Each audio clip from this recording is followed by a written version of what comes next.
मंडळी, व्हिडिओ बनवण्याचा मुद्दा असा आहे ना की आता सध्याला आहे का नाही, झामर एवढं म्हणजे तबाई मचवायला लागलं ना मार्केटमध्ये.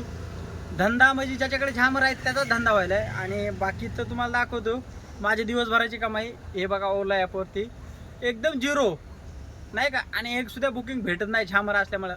माझं ओला कस्टमर केअरला किंवा ओला ॲपला एवढंच म्हणणं आहे की बाबा एकतर ओला ॲपमध्ये एवढे कंडिशन टाईट आणून टाक की कुणीसुद्धा वापरलं गेलं नाही पाहिजे, की जे की थर्ड पार्टी ॲप समजा ऑटो क्लिकर वगैरे कुठलं पण ॲप असो ते ओलावर नाही चाललं पाहिजे. नाहीतर एकदम असं करून टाक की बाबा सगळ्यांनीच ऑटो क्लिकर वापरलं पाहिजे. आणि नाहीतर मग कसं होईल माहिती का, ड्रायव्हर लोक ओलापासून दूर जातात. ते रिचार्ज पण घेणार नाही का, तर बुकिंग नाही भेटल्यावर, धंदा नाही झाल्यावरती कुणीसुद्धा यूज नाही करणार.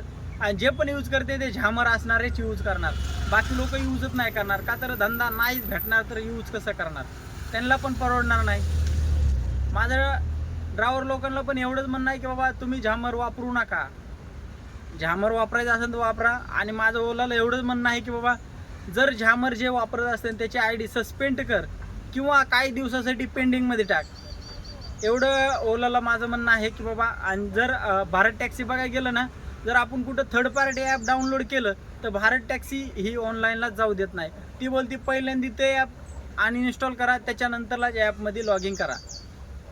ड्रायव्हर लोकांना काय वाटतं कमेंटमध्ये नक्की कळवा. भेटूया नेक्स्ट व्हिडिओमध्ये.